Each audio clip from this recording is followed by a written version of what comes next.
andito po ngayon tayo sa Barangay Kalipahan. At kasalukuyang pong ang mga mananim po ay mga pagod na. Hindi na po nila kinaya. Ang hirap. Sa sobrang lalim po ng tubig, hindi po sila makausad ng maayos. Yung pong kasamahan naming mga magpupunot is umahon na. Kung makikita nyo po doon sa pinakadulo na malapit sa bahay na ginagawa is ala na pong tao ron. Umahon na po sila ng 11:30. Ayan po, hindi na po nila kinaya. Kung may mapapansin po kayo, may kumakaway, ayan po yung may mga sagad sa bale.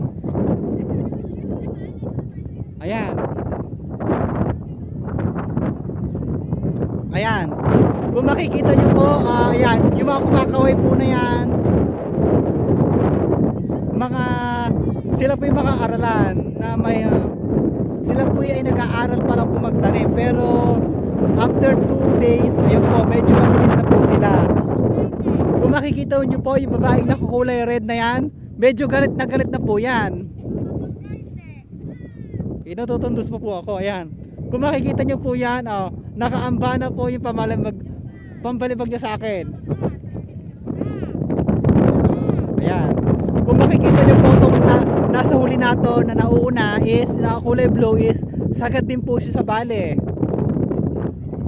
Ayan. Wala na pong ginawa sila kundi tumawa. Kung makikita nyo po yung nakakulay dilaw na yan, ayan po, isusum ko po. 13 years old pa lang yan. Ayan.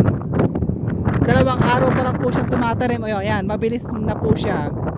Ayan. Yung pong katabi niya si Ate Josa, 2 araw pa lang po nagpa-practice. Ayan, medyo mabilis na rin po.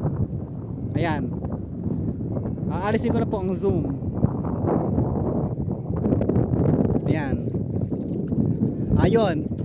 Kung mapapansin niyo po na meron pong 3 magtatanim sa pinakadulo, sila kan po yan, yung kabisilya namin at sa 2 tomboy na mag-asawa.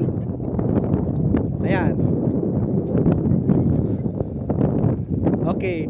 Dito ko po pinuputol ang pagbablog. Ayan.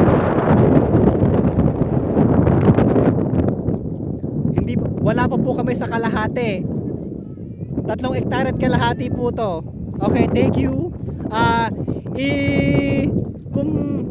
Kung gusto nyo po makita aking vlog, panoorin nyo po sa YouTube channel ko ang aking vlog, Jomar Ginto. Thank you.